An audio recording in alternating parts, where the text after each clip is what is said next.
Assalamu alaikum урматтуу достор, урматтуу биздин каналдын жалпы көрүүчүлөрү. Биз азыр Манас 2 аэропортундабыз, Манас аба майданындабыз.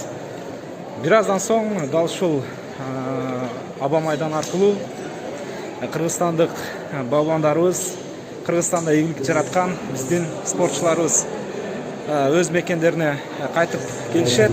Биз азыр чыдамсыздык менен ошол балбандардын кайтып келишин күтүүдөбүз. Алдыңкы убакыттарда буюрса биз ошол кандай тосуалуу болду, ошонун баарын тең чагылдырууга аракетибизди жасайбыз. Андыктан биз менен олтуруңуздар. Урматтуу достор, сиздерге КТРК телеканалы түз эфирде бул окуяны чагылдырат. Азыр ушул жерде пресс жыйын орун алат, анын баарын тең чагылдырууга аракетибизди жасайбыз. Ал эми мынакей биздин спортчуларыбызды тосуп алууга келген масс медиа өкүлдөрү чындыгында өтө көп булар. Сиздер байкап турасыздар. Мынакей урматтуу достор, ушул кызыл килем аркылуу азыр биздин спортчуларыбыздын келиши күтүлүүдө. Күтүүдөбүз.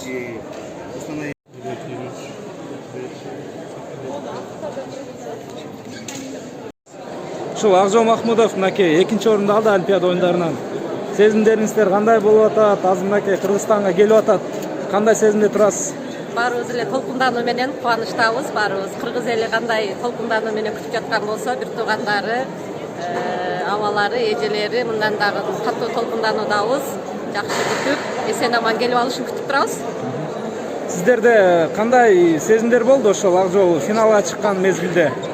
Финалга чыккан мезгилде баары эле ушул кыргыз эли кандай толкундануу менен сүйүнүчтөн ыйлаган болсо, ошол менен барабар биз деле ушул ыйлап, сүйүнүп, кубанып күтүп алдык. Финалга чыкканы биз үчүн өтө чоң ийгилик болду, ийгилик.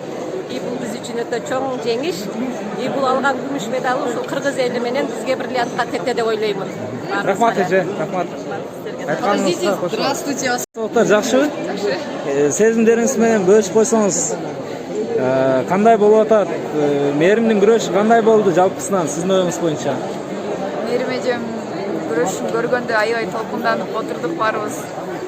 Утулуп калганда капа болдук баарыбыз, конечно. Анан бирок 3-месте коло койгон утулганда ордубуздан секирип туруп ыйлап аябай кубандык. Негизинен кандай ойдо кетти эле мээримдин максаты эмне болчу? 3-орун деле аны канааттандырды деп ойлойсуңарбы же 3-орун алганына капа болуп жатабы же? Жок, бардык эле спортсмен 3 болом деп барбайт, бардыгы 1 болом деп. Мээрим эжем деле максаты алтын медаль болчу. Тилекке каршы 3-месте болуп калды, бирок дагы жакшы, Кудайга шүгүр, 1 Олимпиада үчүн чоң жетишкендик, Рахмат чоң.